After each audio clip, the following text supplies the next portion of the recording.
पहले America, NASA रूस और चीन और अब भारत क्यों चांद को अपनी मुट्ठी में करना चाहती है? पूरी दुनिया और क्या है? चंद्रमा से जुड़े वो डार्क सीक्रेट्स जिन्हें स्पेस एजेंसीज हमसे छुपा रही हैं। जानेंगे धरती से चांद तक के इस रोमांचक सफर के बारे में। दोस्तों, भारत के चंद्रयान 3 ने चांद की कक्षा में प्रवेश कर लिया है और 23 अगस्त के दिन चंद्रयान का विक्रम लैंडर और चांद की सतह पर सॉफ्ट लैंडिंग करने के बाद चंद्रयान 3 चांद पर तिरंगा लहराएगा। वही रूस का लूना 25 भी चांद की तरफ रवाना हो गया था, लेकिन अब 20 अगस्त को लूना 25 सुबह ब्लास्ट हो चुका है। साल 2024 में नासा भी अपने आर्टेमिस प्रोग्राम के तहत एक बार फिर वैज्ञानिकों को यानी एस्ट्रोनॉट्स को चांद पर भेजने वाला है और चीन भी जल्द ही एक और मून मिशन करने वाला है। लेकिन अब सवाल आता है कि इन सभी देशों को चांद पर ऐसा तो क्या दिख गया जो चांद पर पहले पहुंचने की होड़ मची हुई है, और आखिर चांद से जुड़े ऐसे तो कौन से रहस्य हैं जिनसे पर्दा उठाते ही हमारा चांद को देखने का नजरिया ही बदल जाएगा। जानिए पृथ्वी से चांद तक के इस रोमांचक सफर की कुछ खास बातें। तो जल्दी से अपने खुशी की आंखें खोल लीजिए और पूरा वीडियो जरूर देखें। दोस्तों, चांद हमारी पृथ्वी से 3,84,400 किलोमीटर दूर है और अगर हम सीधा रास्ता पकड़ते हैं तो इसी के आसपास डिस्टेंस में ही हम चांद की सतह पर पहुंच जाएंगे, जबकि भारत के चंद्रयान 3 के रास्ते से हमें चांद पर पहुंचने में 42 दिन लगेंगे, क्योंकि चंद्रयान 3 ने चंद्रमा की तरफ जाने का अंडाकार रास्ता चुना है, जिसमें वो पहले पृथ्वी के चक्कर लगाकर चांद की एक लंबे रूप से बढ़ेगा और फिर चांद के भी चक्कर लगाकर लैंडिंग करेगा।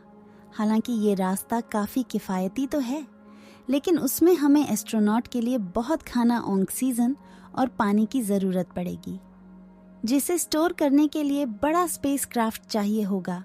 और इस रास्ते से जाने पर 30 लाख किलोमीटर की दूरी तय करके हम काफी थक भी जाएंगे। इसलिए चलिए हम अमेरिका रूस वाली सीधे रास्ते से ही चांद की तरफ चलते हैं और इस रास्ते से हमें चांद पर पहुंचने में हमें 4 से 5 दिन लगेंगे। जब स्पेसक्राफ्ट का लैंडर आपको चांद पर उतारेगा तो बाहर आने के लिए आपको सबसे पहले अपना स्पेस सूट पहनना होगा, क्योंकि चांद पर काफी पतला वातावरण है और इसमें ऑक्सीजन मौजूद नहीं है। इसी वजह से सांस लेने के लिए आपको बंद स्पेस सूट के पीछे लगे ऑक्सीजन सिलेंडर का सहारा लेना होगा।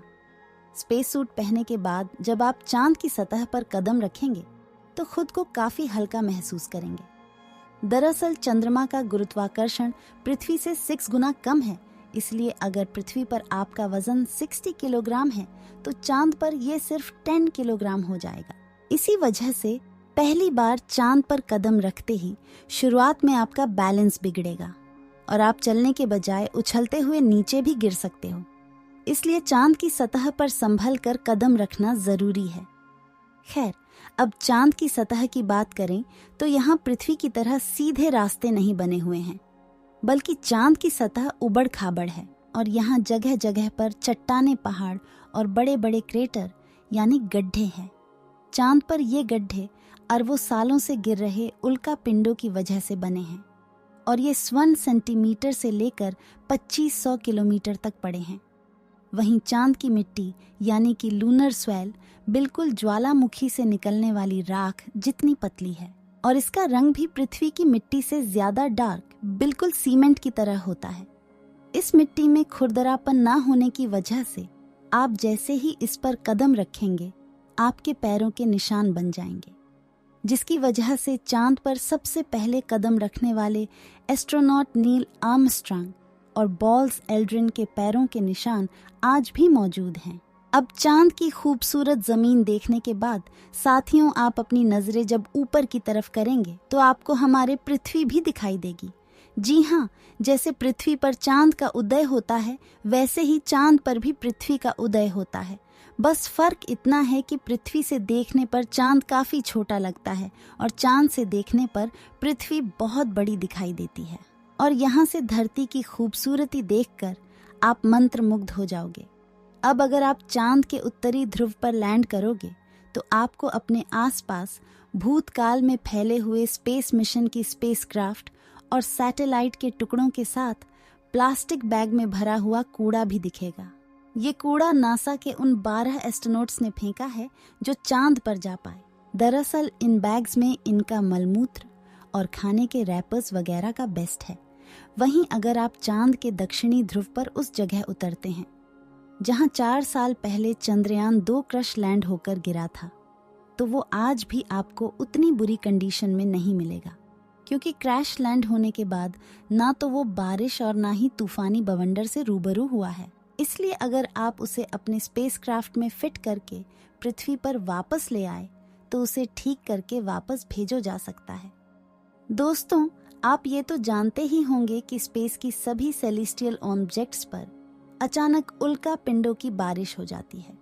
यह तो अच्छा है कि पृथ्वी की मैग्नेटिक फील्ड इन उल्का पिंडों को या तो साइड में धकेल देती है या फिर ग्रेविटी और एटमॉस्फेयर इस धरती तक पहुंचने की पहले ही जलाकर राख कर देते हैं। लेकिन चांद की मैग्नेटिक फील्ड पृथ्वी के मुकाबले काफी कमजोर है। इसकी ग्रेविटी भी कम है और यहाँ घना वातावरण भी मौजूद नहीं है। इसी वजह से चांद पर लगातार उल्का पिंडों की बारिश होती रहती है। ऐसे में कोई भी उल्का पिंड गिरकर आपको पल भर में मौत के घाट उतार सकता है। इसीलिए आपको उल्का पिंडों पर नजर लगाएं बैठे कमांड सेंटर के वैज्ञानिकों से लगातार संपर्क बनाए रखना होगा।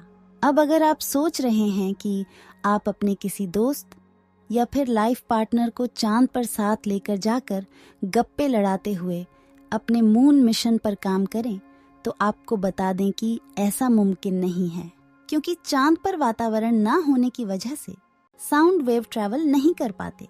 यानी कि अगर आप अपने साथी को कुछ बोलेंगे तो वो आपके होंठ हिले हुए तो देखेगा, लेकिन आपकी आवाज नहीं सुन पाएगा। इतना ही नहीं, चांद पर आपको अपनी आवाज तक नहीं सुनाई देगी, मानो जैसे मोबाइल की तरह किसी ने आपको भी साइलेंट मोड पर डाल दिया है।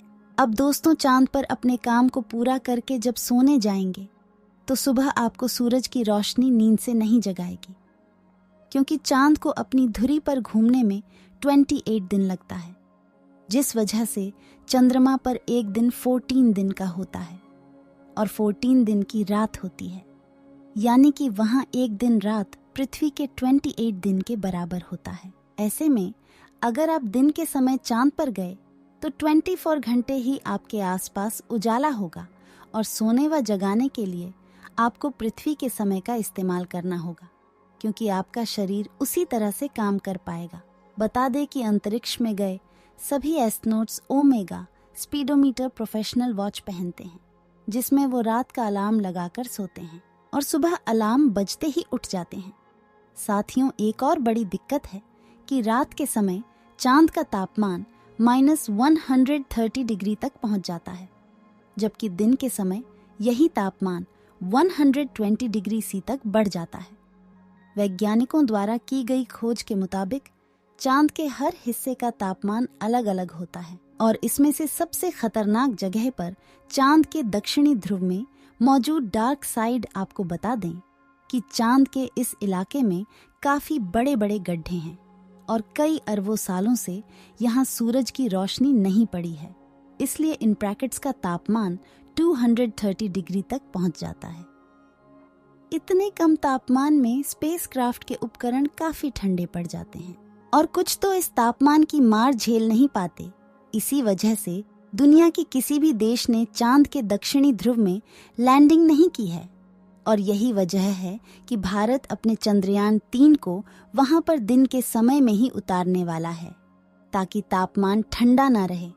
और इस लैंडिंग के साथ हम दुनिया के वो पहला देश बन जाएगा जिसने चांद के दक्षिणी ध्रुव पर फतेह हासिल की है। तो दोस्तों, अगर भविष्य में मौका मिले तो क्या आप चांद पर जाकर बसना चाहेंगे या नहीं, कमेंट करके ज़रूर बताइए। और वीडियो ज़रूर पसंद आया होगा तो जल्दी से लाइक और शेयर करके हमें सपोर्ट कीजिए। साथ ही जानकारी से भरपूर ऐसी रोमांचक वीडियो देखते रहने के लिए हमारे चैनल को सब्सक्राइब करें।